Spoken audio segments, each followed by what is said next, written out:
This is Bakewell bread and butter pudding, and we're going to get going straight away, and we're going to get this cheap white bread from Asda, buttered up. Well, I've done some of it already because frankly it makes very boring watching, but this bread for 31p is what you need to use. Don't go posh.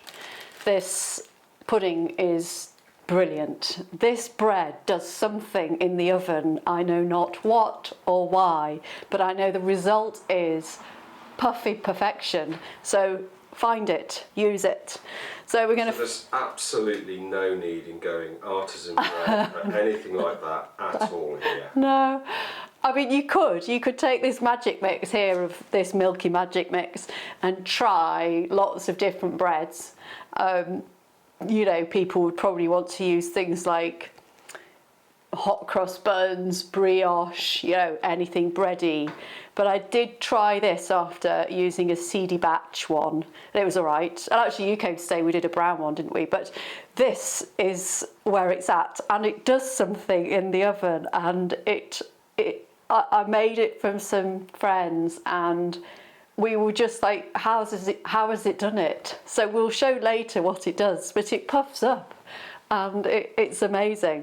And actually it's better the next day, so it's all good. And this is why I'm smiling, because it's magic and we all like magic. The very intelligent lady came and she was eating it. She thought, how does it do it? So I have no idea, but it's great, isn't it? So let's put it in the course. So I'm just using a bit of kitchen roll to grease the edge of this pudding to help me later on the washing up. It does make a difference, so do that. So that's that done. And then with buttering this magic product for 30p, I mean, honestly, the secret to it is to keep your buttered sides together. So you can see butter side, butter side. That's a way to sort of manage this situation. You can see what I'm using, Vitalite. You know, again, it's one of these kind of magic things that's awful when it's raw, and then it's absolutely brilliant when it's cooked, and it microwaves really well. So I don't know. We just go with, let's just say it's magic. So there's not a heavy layer of Vitalite you're putting on. It's just an even, you know, relatively thin layer, would you say? Yeah, it is. It's a thin layer, and I'm not going too much to the edges either. I seem to think in my brain somewhere there's a recipe written by someone saying make sure you butter to the edges, but I could be lying.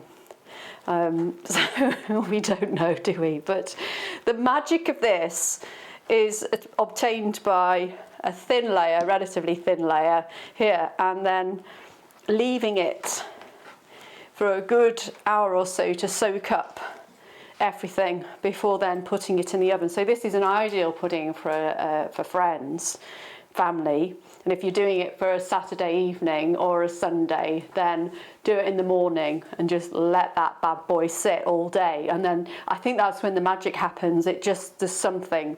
So that's all good. So, you know, this was new, so we've used about this amount of it. So that's probably about 100 grams. So have I used, yes, so now I've used all that, so I'll get out of the way of that. This is soya milk. I used Asda's one, and I actually just need I could guess, but I will be good, and I will measure almond extract into there, a teaspoon, and a teaspoon of vanilla. Let's just sort of wash that spoon off in there. So that's all good. We've got, because I can't resist myself, I can't help myself, I can't do anything just straight. 1/4 teaspoon of cinnamon gone in there. Let me just check my notes just in case, because I think this does seem like quite a lot, but it is. It's 4 tablespoons of soft brown sugar. And this pudding does go a little bit brown. And yes, I think it must be that. But generally this is just so magic that we won't come up with proper reasons for anything. We will just fly along on the pillow of this pudding, and then put in black salt, a quarter of a teaspoon. Now when I did this, when you might do this at home, you know, it really stinks, it's horrible. It smells of, well, let's just be honest, rotten egg. I thought I'd wrecked it, but I just wanted to get an eggy flavour into this. So, and I didn't want to try it raw, but I did. Oh, so I got a piece of this. It smells really eggy. I got a piece of this, and then I put it in there, and I tasted it, and it was horrible. But then something happened, and it was magical, and so that's that. So we're mixing that around a bit, just to get that. In here as well is 60 ml of oil. Because, you know, bread and butter pudding is usually eggs and cream and egg yolks and butter. So we've got some fat here, but we've no animal fat. So I put a bit more oil in there. So that's my almond flavour. I did try this with almonds, but that was a waste of time and money. Don't bother with that. We're now going to slice. I don't know why I'm doing this whole stack, but I kind of just fancy it. Shall we see how this goes? This is working fine. There you go. Yeah, so for my square dish, I'm going with this shape. I did go on the triangle, that was all wrong. So if you've got a triangular dish, it works really well, but actually otherwise it doesn't work well at all. I've got 2 crusts. My dog likes toast in the morning, butter side down, so she will get those, bless her. Beautiful heart. Right, so now we're getting on the fun bit. We've got some cheap raspberry jam here. Again, you don't need to be thinking like mega expensive for everything. Can you see now how this great way of organising the bread so it doesn't stick comes into play? So broadly, jammy layer, non-jammy layer, and, you know, this is just playing into all my clumsy nature. This is a great one for children, isn't it? Because it's just a big mess. So we're putting it ever so slightly layered up so we can see. Good. So we can see how that's been done. So let's get another. Now, Julia, could you just move the jam, just because the jam's actually obscuring what you're doing, so that's great. Okay. Thank you. Thank you. So, as we get a little bit more into the production of these films, we're just getting a little bit better at making sure you're seeing everything that we need you to see. But yeah, don't slavishly, you know, spread this about, because frankly, by the time it's been in the oven, it's spread itself. So that's why we're all layered up. So we now do a layer without. So I kind of go the other way now. We'll just put it on and then we can see. So we can just, can we see?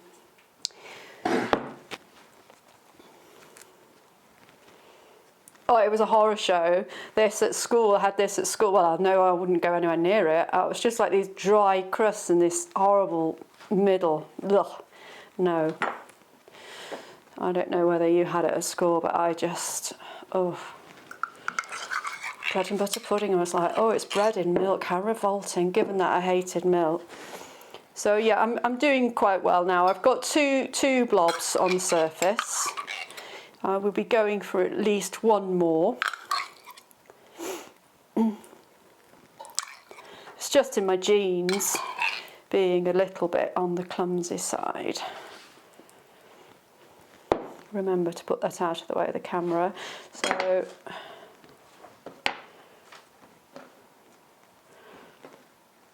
So yes, so you've got the Bakewell flavour coming in from the jam, and then the almond extract. And yes, I did layer it with actual real almonds and put proper raspberries in, and it was all right, but I just think it was a bit costly. It didn't deliver. what this much cheaper version delivers. Just on the Bakewell tart side of things, if you are a local person, and my local customers are buying this course, if you're a local person, Nikki Burrow at Garden Cafe makes the best Bakewell tart, vegan Bakewell tart on the planet. So go and eat that and support her. And if it's all run out, her Victoria sandwich, carrot cake, in fact anything she makes is really good. So there we go. Georgia's not here, but if she was, she'd be going, don't use all of that bread because I'll have the rest. Frankly, life is too short to be refusing my beautiful dog her treats. Right, so you're probably wondering what's going to go on with these. They may go down the dog, but I don't think they will. Because now comes the bit where I will prove that I do have some motor skills. We're pouring this in here, and I did in test try to get it over the top of those pieces of bread. Don't bother wasting your time with that. Just get it in, because what you're going to do and what we're going to show you is pressing the milk, pressing the bread into the milk. You don't need to be getting the milk poured over the bread.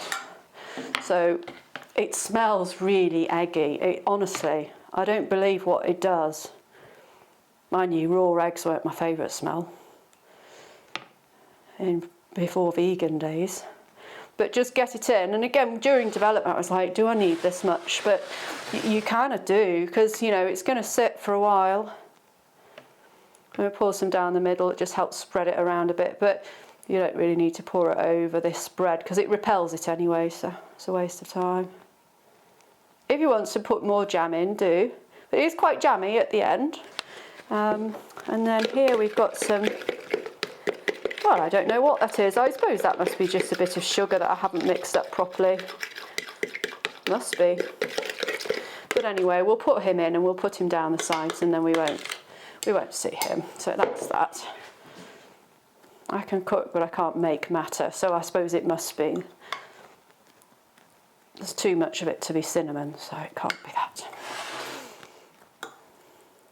So this is what's happening here, you see. That's why you don't need to be pouring milk over oily bread. Well, it still looks horrible. It still smells horrible, frankly. I mean, I wouldn't want to eat this, but it does something, and it's magic. So, you know, you can, if you want, tip it to help. But by the time you put this in the oven, it's all going to be really puffed up. I think that's why the magic happens in the oven. So you've got your jammy layer and your butter layer, and that's been repeated. And then you're pressing it down, squeezing the air out of the bread in a way. But, you know, slowly does it with it. So we are going to be able to give Georgia some treat toast this afternoon. So I won't be using that bread. So I think this looks like it's enough.